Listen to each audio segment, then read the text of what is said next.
Doğru diyor.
Bana kalırsa sosyal medya şu anda ülkemizde amacı dışında kullanılmakta. Sosyal medyayı güncel olarak insanlar güzel şeyleri paylaştıkları, bilgi amaçlı paylaştıkları şeyleri paylaşıyorlar. Ama ülkemizde şu an hakaretvari, birbirine iftira atma konusunda aşırı derecede kullanılıyor. Biz Müslüman insanlar, Müslüman kesimin, toplumun insanlarıyız. Twitter'da da olsun, Instagram'da da olsun, sosyal medyada da Allah var. Allah bizim yazdıklarımızı görüyor, onları değerlendiriyor. Melekler onları da yazıyorlar. Biz hem bu dünyada hem öbür dünyada o yazdıklarımızdan da mesul olacağız. Bundan dolayı ona da dikkat etmemiz gerekiyor. Sosyal medyayı ben mesela kendim işte sporla alakalı olan paylaşımlarımı yapıyorum. Nasıl faydalı olabilirim diye vesaire. Mesela dini paylaşımlar yapıyorum. Tebliğ amaçlı olabilir. Hani bir müzisyen olabilirsin. Ondan müziklerini paylaşabilirsin. Siyasi olabilirsin. Görüşlerini belirtebilirsin. Muhabir olabilirsin. Yaptığın haberleri belirtirsin. Ama yani birilerine sırf iftira atmak için ya da zevk amaçlı, ne bileyim kötü amaçlı kullanmaması gerektiğini düşünüyorum. Ya ben kesinlikle düzenlenmenin gelmesine olumlu bakıyorum, gelmesi gerekiyor. Çünkü sosyal medyayı bayanlar da kullanıyor, erkekler de kullanıyor. Birçok çocuklarımıza kadar herkes kullanıyorlar. Oradaki olan kötü paylaşımlarını görmelerini ben istemiyorum. Yani kaldı ki kimse istemez o kötü paylaşımları. Özellikle TikTok ve Netflix'e çok karşıyım. Bunlarda cinsel sapkınlıktan tutun da işte bayanların olsun, erkeklerin olsun en çirkin şeyleri yorumlanıyor, açıklanıyor, gösteriliyor. Kesinlikle bir sınırlamanın gelmesini istiyorum. Sosyal medya normal şey olarak yani kararlı bir şekilde kullanılırsa, doğru bir şekilde kullanılırsa gayet faydalı bir şey. Şimdi toplumun ahlak ve dini değerlerine müdahale edilmediği sürece sosyal medyanın kullanılması gayet güzel bir şey. Ama toplumun milli değerlerine, manevi değerlerine hakarete varan konulara değinildiğinde tabii ki kısıtlanmanın getirilmesi doğru bir karardır. Vallahi sosyal medya şimdi belirli bir kısımlarda Twitter genelde siyasi amaçlı olarak kullanılıyor. Facebook her kesimden insanların kullandığı bir alan. Instagram genelde reklam olarak kullanılan, firmaların reklam amaçlı olarak kullandıkları bir sosyal medya aracı konumunda. Diğer TikTok tarzında falan bahsettiğimiz sosyal medya, onları sosyal medya olarak ben nitelendirmiyorum. Tamamen toplumun ahlak değerlerine bir gasp diye düşünüyorum. Yani TikTok tarzındaki sosyal medya hesaplarını, yani bu tarzdaki hesapların bence kısıtlanması ve dahi kapatılmasını uygun görüyorum yani. Yani insanların yani görüşlerini ifade etmesi güzel bir şey. Yani bunu da tabii ki dünyaya duyuracak bir şekilde. Dolayısıyla bunun için en güzel yollar da sosyal medya. Hem ucuz hem de çok kısa sürede çok insanlara, kitlelere ulaşabiliyorsunuz. Tabii ki güzel. Ama bu demek değil ki her konuda özgürsün, her şeyi söyleyebilirim. Bu yanlış. Yani dolayısıyla sosyal medyayı kullanıp ifade özgürlüğü olur ama hakaret özgürlüğü anlamına gelmez. Öyle düşünüyorum. Peki kısıtlama konusunda ne düşünüyorsunuz? Yani gereği gibi kullanmayanların tabii ki kısıtlanması lazım. Yani buna taraftar. Yani çoğunluk olarak güzel kullanımı ama çok az bir kesim bunu tabii ki farklı kullanıyor. O da siyasi amaçla daha çok.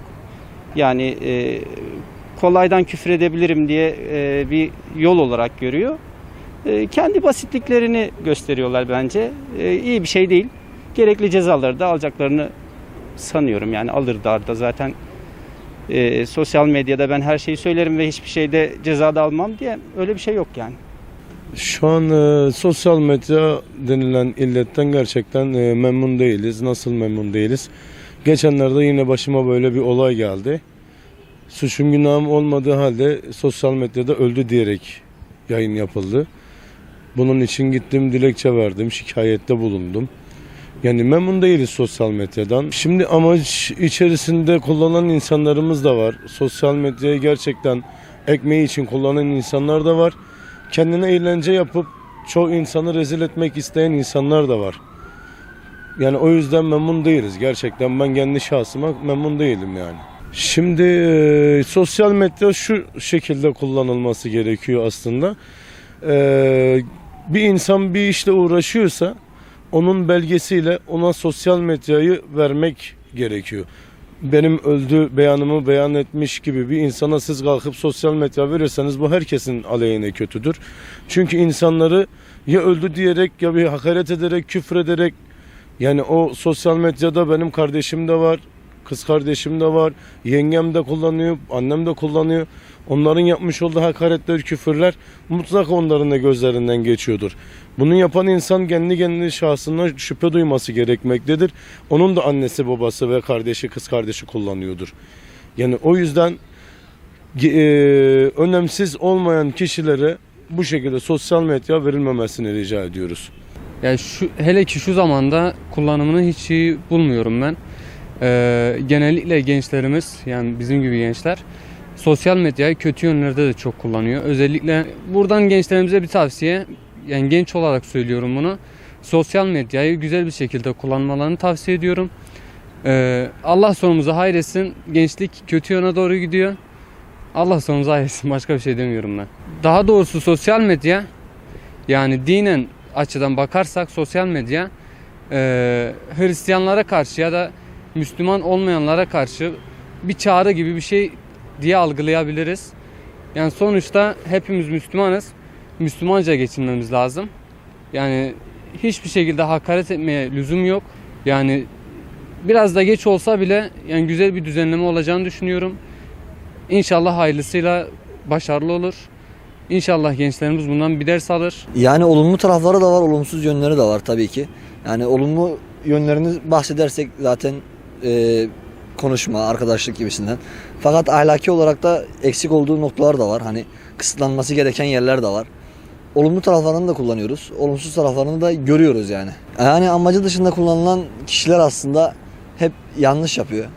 Yani hem sosyal medyayı kullanım açısından hem de diğer kişilerin, çocukların yetişme açısından ahlaki olarak yanlış değerlendiriyorlar. Yani zaten gerekti. Bu düzenleme gerekti. Bence de çok iyi olmuş.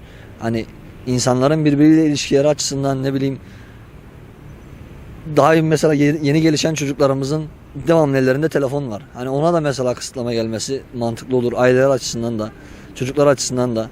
O yüzden bence bu kararı çok mantıklı buluyorum. Herkes kullanıyor, ben de kullanıyorum. Ben de ithalat ihracatla uğraşıyorum. Kullanıyorum yani. Sosyal medyayı çok kullanıyorum. Yani 10-12 saat kullanıyorum günde.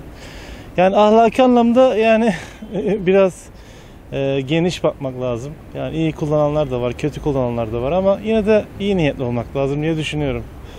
Ya tabii yani aslında o da insanlara bağlı. Sonuçta insanların karakterlerini yansıtıyor kendi sosyal medya sayfaları.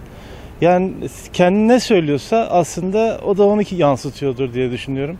Yani yüzüne söyleyemediği şeyleri oradan söylemek de pek de çok ahlaki sayılmaz. Yani aslına bakarsan dönüyor dolaşıyor yine insana bağlanıyor yani her şey. Onu ne kadar temiz kullanırsan o da seni yansıtıyordur. Düzenleme tabii ki her şey için o da geçerli. Düzenleme getirilmesi gerekiyor ama yani ayrıcalıkların, özgürlüklerin kısıtlanması tabii ki insanları da bayağı etkiler diye düşünüyorum. Ben o yüzden ona karşıyım ama tabii ki düzenleme getirilebilir. Yani hakaretvari şeylerin yapılmaması veya onların engellenmesi amacıyla olabilir yani. Hani özellikle kendi amacından yani dışında faydalı olarak kullanımından ziyade daha çok faydasız şeyler kullanılıyor yani. Faydasız bir amaçta yani. Onun için ben pek kullanmıyorum, uzak duruyorum da sosyal medyadan elimden geldiği kadarıyla. Yani özenti, gösteriş ziyade böyle şeyler için kullanılıyor. Peki nasıl kullanılması gerekiyor mesela? Ya faydalı mesela nedir? En fazla bizim dinimize göre yönlendirilmemiz lazım yani. Mesela ben dini paylaşımları takip ediyorum o şekilde. O amaçla kullanılırsa güzel bir şey. Yani insanları Allah'a yaklaştıran her şey güzeldir. Oradan uzaklaştıran her şeyi ben yani tasvip etmiyorum. Pek beğenmiyorum da onaylamıyorum da. Bu amaçla kullanılırsa bence daha iyi olur veya faydalı şeyler tabii ki